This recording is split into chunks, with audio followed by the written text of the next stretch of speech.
So, magandang araw nga sa lahat. Ako nga pala si Micaela Alfante at ngayong araw ay ako ay magtatalakay tungkol sa binary search tree.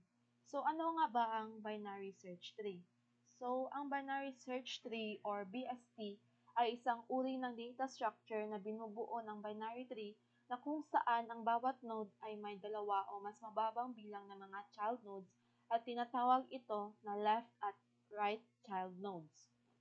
So, ang pangunahing katangian ng isang binary search tree ay ang property na ang key o halaga ng bawat node sa puno ay dapat na mas malaki o katumbas sa mga key ng lahat ng node sa kanyang left subtree at mas mababa o katumbas sa mga key ng lahat ng nodes sa kanyang right subtree.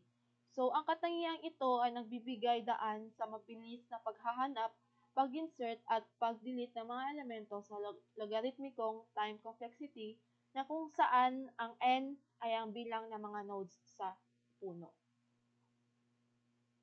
So, sa ating binary search tree, meron tayong basic operations at ito ay ang insert, search, pre-order, traversal, in-order traversal, at post-order traversal. So, narito ang isang halimbawa ng binary search tree.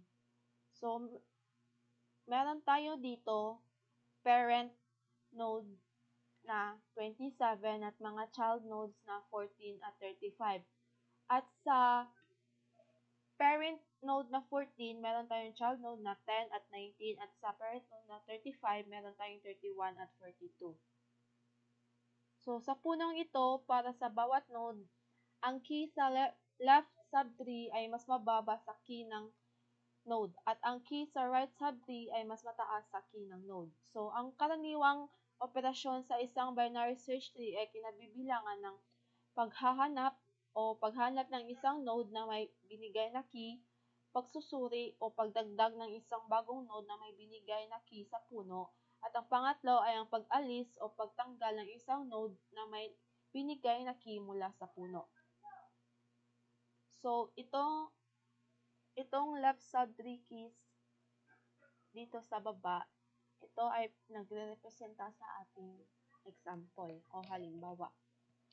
So, kapag inaayos o ginagamit ang isang binary search tree, mahalaga na siguruhin natin na manatiling balansado ang puno upang mapanatili ang logarithmicong time complexity para sa mga operasyon. Ang mga di-balansadong puno ay maaaring humantong sa linear na time complexity na nagiging mabisa. May iba't ibang uri ng balanced binary search tree tulad ng AVL trees at red block trees na nilikha upang i-address ang isang issue na ito. So, yan lamang ang aking topic for today. Thank you.